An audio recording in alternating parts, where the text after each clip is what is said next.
Hi everyone, I'm Samantha Mans. I'm Ryan Smythe. I'm Jesse Sturge, and welcome to Power of the Crowd. We are a student-produced, filmed, and hosted online news show bringing you information about the ever-growing use of alternative funding. Our guests will include marketing experts, fundraising leaders, and young people just like you who have succeeded in making their entrepreneurial projects thrive. Today, we wanted to introduce you to alternative funding in a simple way. We brought in Emerson College marketing professor Randy Harrison, who I recently sat down with to discuss the ever-growing trend of alternative funding. Fundraising. What comes to mind associated with that word? Girl Scout cookies? Yankee Candle? One might remember going door to door with these products during childhood. According to Fundable.org, the #1 fundraiser is selling tubs of cookie dough.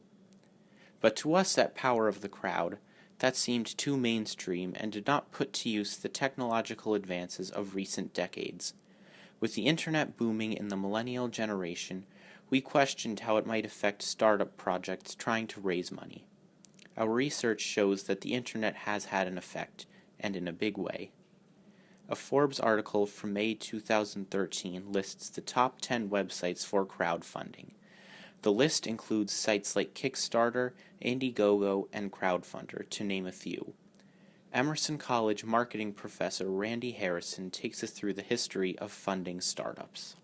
Well, it's changing actually quite a bit right now in the sense that companies are realizing, or startups are realizing, or people with great ideas are realizing, as the access to resources has really opened up, with things like, Amazon's technology or Google's technology and so on, that the costs are really coming down to be able to go to market in many cases with a global reach. And I think the people that I know that are going to market with new ideas are trying to do as much of it on their own as possible.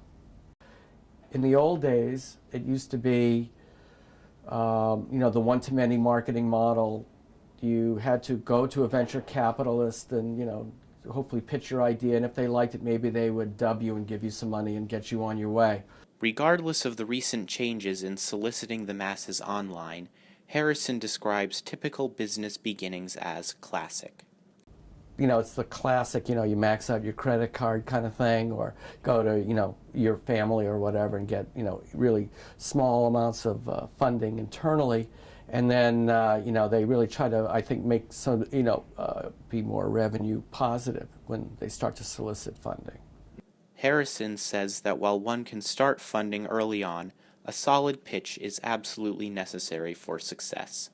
There are plenty of ways for people with great business ideas to intersect with funders and the funding community very early on as the ideas evolve and develop. It becomes a marketing thing as well, because if you have a really compelling or interesting video or pitch, elevator pitch that you can go forward with on a Kickstarter and convey the story of your idea or business concept quickly in an entertaining storytelling kind of way, part of your success is how well you tell a story.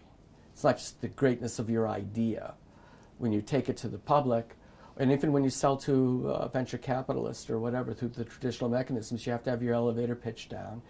You're, in essence, opening up your ideas to millions of potential funders out there that may not invest a lot, but you make up for the quantity of the individual investment for the quantity of investors that maybe pony up $50, $100, or smaller amounts in order to believe in and get invested in essence, in many cases, pre-buy your idea, taking the risk with you that you will actually do what you say, which is to take the idea and take it to market.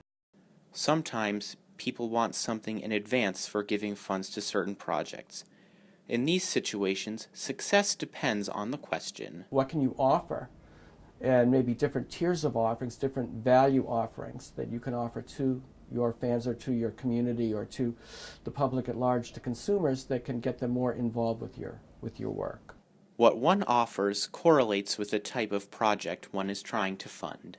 If you are a company with a widget and you basically are trying to have the crowd funding mechanism have people pre-fund or pre-purchase the product, that's one thing. With an artist, you could maybe do that with the idea of, would you like to buy my CD now and help me pre-fund my project. So why has crowd and alternative funding become so popular? Harrison says that from a marketing perspective.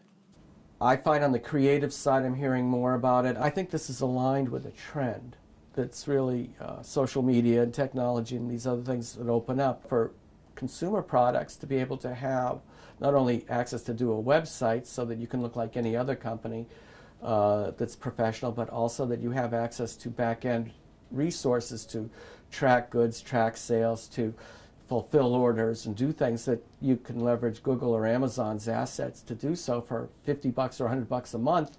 That opens up the door, if you have a product or service, to have massive fulfillment capabilities and communication capabilities that years ago, just a few years ago, could have cost you hundreds of thousands or millions of dollars. This type of funding potentially flips the table on the methods from the old days, Harrison has described. It's a different marketing. If you are marketing for investors, you're telling a different story than if you're marketing your product to customers. It's a different customer target market, or target audience if you want to call it that, and your messages will be different. Instead of trying to knock down the doors of the investment community, would you please invest in my product? The more they're going to be knocking on your door saying, will you please let us invest in your product? And you turn the dynamic, you flip it. And so what would you say is the best way to market a startup? Take it to the streets as long as you can. If you really believe in it, if you can get it to the point where you're going to market with it, and what's more, that you have fine-tuned and honed your message and your marketing to customers and it's working and it's starting to produce revenue, then, if you could, the more of that you can do on your own, the better. So is now the right time to be alternative funding? We are living in a time of revolution.